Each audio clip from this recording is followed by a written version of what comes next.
CM Dhami ने मन की बात कार्यक्रम सुना है। मुख्यमंत्री पुष्कर सिंह धामी ने मन की बात का 170वां एपिसोड सुना।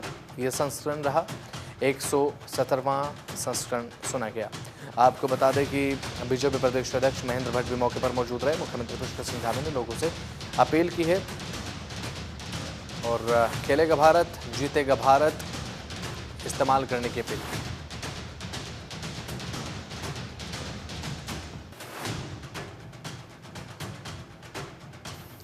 तो मुख्यमंत्री पुष्कर सिंह धामी ने लोगों से अपील भी की है और साथ ही खेलेगा भारत जीतेगा भारत ये बात भी सीएम धामी की तरफ से कही गई अपील करते हुए। और मुख्यमंत्री ने मन की बात का 170वां संस्करण सुना है।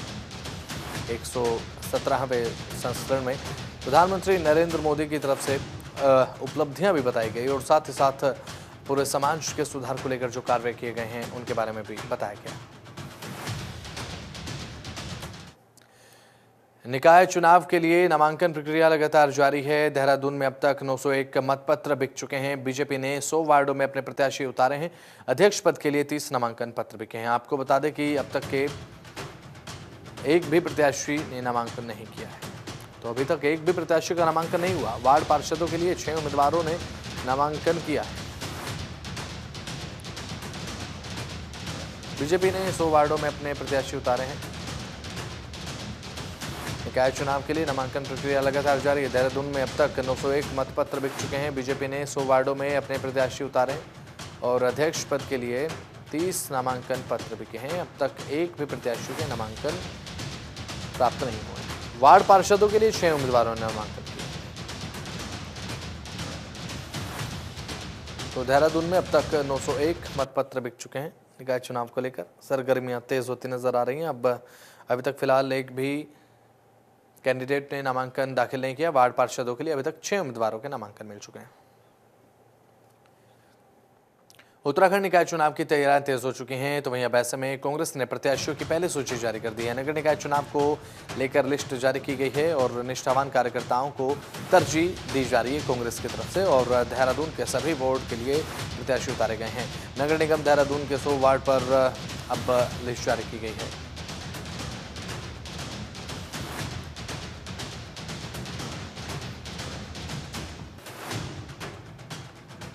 तो ये बड़ी खबर आपको बता रहे हैं। 100 वार्ड की लिस्ट जारी की गई है। नगर निगम देहरादून के 100 वार्डों पर लिस्ट जारी की गई है और नगर निकाय चुनाव को लेकर ये सूची देखने को मिला कांग्रेस की तरफ से। और साथ ही अब निष्ठावान कार्यकर्ताओं को कांग्रेस की तरफ से अब की बार तरजीह दी जा रही है।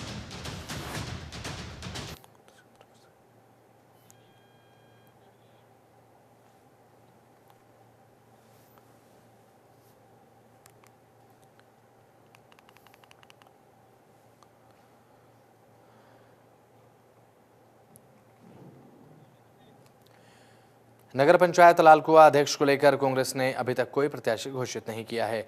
बीजेपी ने नगर पंचायत लालकुआ के पूर्व उपाध्यक्ष प्रेमनाथ पंडित को प्रत्याशी बनाकर रणनीति तैयार करनी शुरू कर दी है।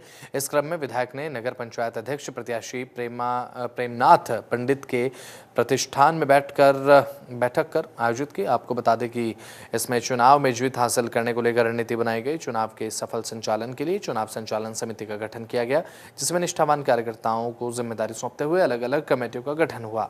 इसके तहत अब रणनीति बनाकर बीजेपी प्रत्याशी प्रेमनाथ पंडित को जीत दिलाने को लेकर गहन मंथन हुआ। भारतीय जनता पार्टी को विश्वास देता हूं कि भारतीय जनता पार्टी ने जो मेरे ऊपर विश्वास जताया है, मैं उस विश्वास पर खरा उतरूंगा और लालकुआं नगर पंचायत सीट भारतीय जनता पार्टी के खाते में डालूंगा। मेरा लगभग 30 साल का अनुभव है। 2 बार मैं सभासद रहा, 1 बार की सभासद रहा, 2 बार हमारी पत्नी सभासद रही। उस अनुभव का फायदा जो है हमारे पूरे नगर वासियों को मिलेगा और मैं अपने जो काम करूंगा बेहतर काम करूंगा। बिल्कुल नगर पंचायत के लिए एक अच्छे मुकाम पे लेके जाऊंगा इसको। बीजेपी के खाते में 110% डालूंगा। 20 साल की तैयारियां हैं और 20 साल का मेरा अनुभव भी है। हम नगर के वाइस चेयरमैन रह चुके हैं, तो उस अनुभव का जो है फायदा पूरे नगर पंचायत को मिलेगा। देखिए, सबसे पहले तो मैं अपने प्रदेश नेतृत्व का, अपने जिले के नेतृत्व का हार्दिक आभार व्यक्त करता हूं, धन्यवाद व्यक्त करता हूं कि उन्होंने प्रेमनाथ पंडित जैसे वरिष्ठ व्यक्ति को, जो बहुत ही पुराने कार्यकर्ता है, उनको टिकट देकर उन्होंने हम सब लोगों का जो है दिल जीता है। और उसके अलावा क्योंकि प्रेमनाथ पंडित जी का सभी वर्गों पर यहाँ पर प्रभाव है, चाहे व्यापारी वर्ग हो, स्वयं व्यापारी वर्ग से है, उसके अलावा जो अपने मैदानी क्षेत्र के लोग हैं, पर्वतीय समाज के लोग हैं, उन सब में उनका एक लंबा उन्होंने उनके बीच में समय व्यतीत किया है, उनके सुख दुख में शामिल रहे हैं। पूरे शहर के जो भी आज तक के सामाजिक कार्यक्रम में उनकी महत्वपूर्ण भागीदारी उसमें रहती है। तो हमें उम्मीद है कि सीट को हम इस बार बहुत ही बड़े अंतर से जीतने जा रहे हैं। और अभी आज हमने एक बैठक यहाँ पर आयोजित की थी, केवल 1 घंटे के टाइम में हमारे पास लगभग 150 कार्यकर्ता इकट्ठा हुए हैं, 1 घंटा पहले हमने सूचना देने के बाद। तो कार्यकर्ताओं में, हमारे पार्टी पदाधिकारियों में भारी उत्साह है कि एक अच्छा कैंडिडेट पार्टी ने हमको दिया है। तो बढ़ते हैं खबरों में आगे। उत्तराखंड में जल्द होने जा रहे नगर निकाय चुनाव की सरगर्मियां तेज हैं, जिसके चलते हरिद्वार के पूर्व सांसद डॉक्टर रमेश पोखरियाल निशंक का रुड़की दौरा देखने को मिला। वो रुड़की पहुंचे, जहां पर कार्यकर्ताओं ने उनका जोरदार स्वागत किया। आपको बता दें कि बीजेपी ने जिन नेताओं को नगर पंचायत चेयरमैन और नगर पालिका अध्यक्ष पद के लिए टिकट दिया है, उनको पार्टी का आभार जताया और साथ ही अब उन्हें जीत का भरोसा भी दिया।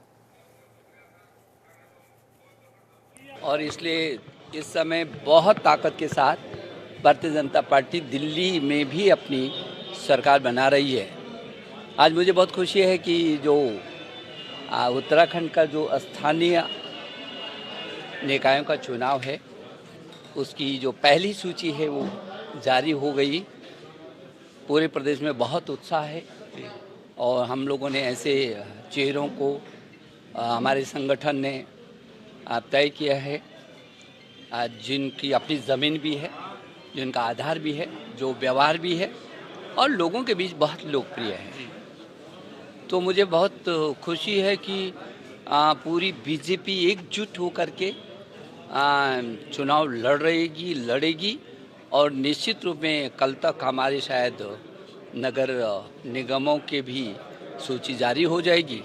देखिए, मैं आपके माध्यम से सर्वप्रथम तो अपने शीर्ष नेतृत्व का आभार और धन्यवाद करना चाहूँगा कि उन्होंने मेरे पे दोबारा विश्वास किया और मुझे इस योग्य समझा कि मुझे दोबारा उन्होंने टिकट दिया है। सबसे पहले तो मैं अपने शीर्ष नेतृत्व का आभार प्रकट करना चाहूँगा आपके माध्यम से।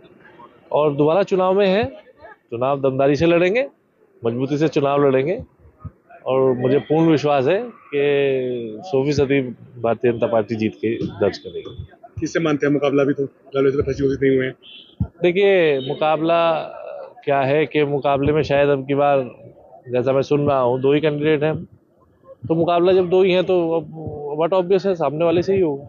बात की जाए जबरेटा की, 3 या 5 साल की अवधि में संपूर्ण विकास नहीं हो सकता, तो ऐसी बहुत सारी कमियां रह जाती हैं छोटी छोटी, जिनको पूर्ण। एक बहुत छोटा सा पार्टी का कार्यकर्ता हूँ और लगातार पार्टी के हित में काम किया है। तो इस बार पार्टी ने मुझे इस काबिल समझा, तो अपने शीर्ष नेतृत्व का, माननीय सांसद जी का, पूर्व सांसद जी का, माननीय प्रदेश का, जिले का, सभी लोगों का बहुत आभारी हूँ कि आप लोगों ने मुझे इस काबिल समझा। नगर पंचायत मैंने बहुत लंबी लड़ाई लड़ी है, मैंने अपनी सरकार से भी लड़ाई लड़ी है।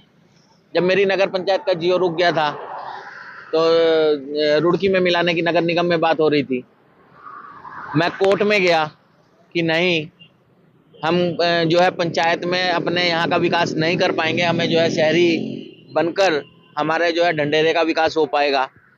और कोर्ट में जाके हमने उस लड़ाई को जीता भी और हमारी सरकार ने उस चीज़ को सुना भी बाद में कि नहीं, हम लोगों ने जो लड़ाई लड़ी है वो ठीक थी। और उसके बाद में बहुत सारी लड़ाइयाँ लड़ी हैं, डेवलपमेंट के लिए लड़ाई लड़ी है, पुल के लिए लड़ाई लड़ी है। संघर्ष हमेशा से रहा है, 5 साल से लगातार करता आ रहा हूँ और इसी का फल है कि आज जो मुझे मिला है। उत्तराखंड के काशीपुर में चुनाव की तैयारियों ने रफ्तार पकड़ ली है।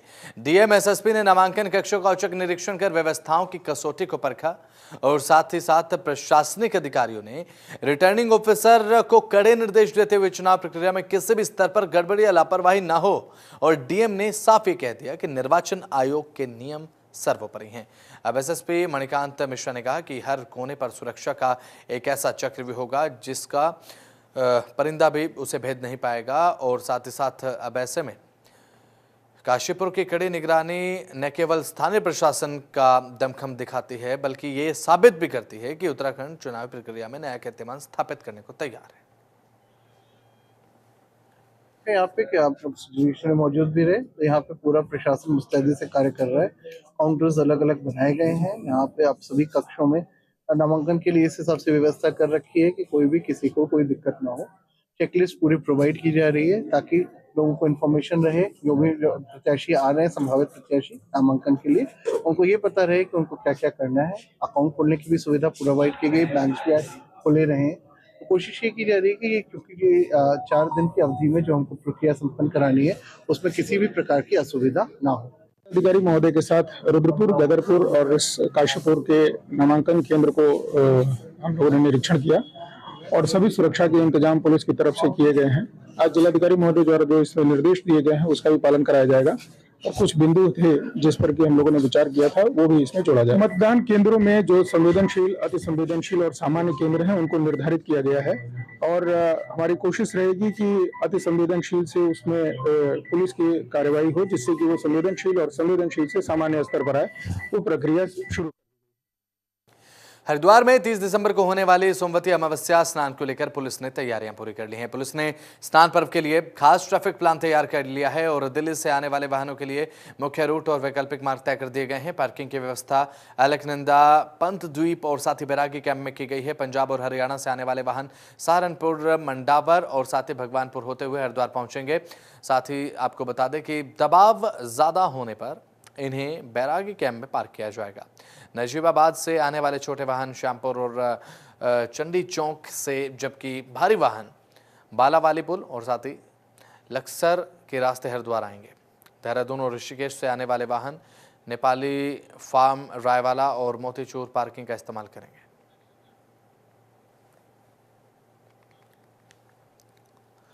हरिद्वार में आगामी नगर निकाय चुनाव और राष्ट्रीय खेलों को देखते हुए हरिद्वार पुलिस ने सुरक्षा व्यवस्था को चाक चौबंद करने के लिए व्यापक तैयारियां शुरू कर दी हैं।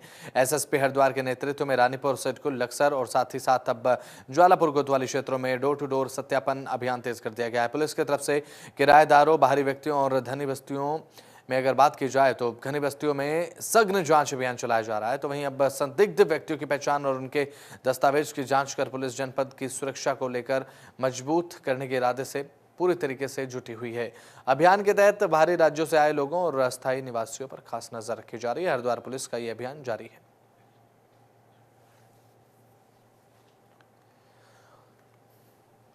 रुड़की के जोरासी गांव में अगर बात की जाए तो गोकशी के आरोपियों की गिरफ्तारी की मांग को लेकर हिंदू संगठन के कार्यकर्ताओं ने सिविल लाइसेंस कोतवाली का घेराव किया।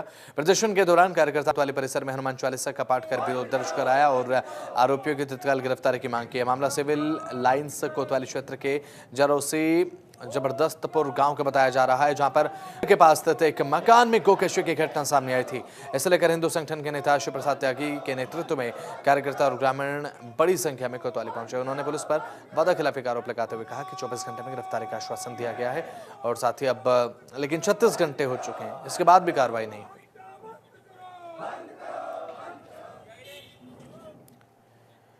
उत्तराखंड की खबरों में फिलहाल इतना ही। आप देखते रहें जनतंत्र टीवी। नमस्कार।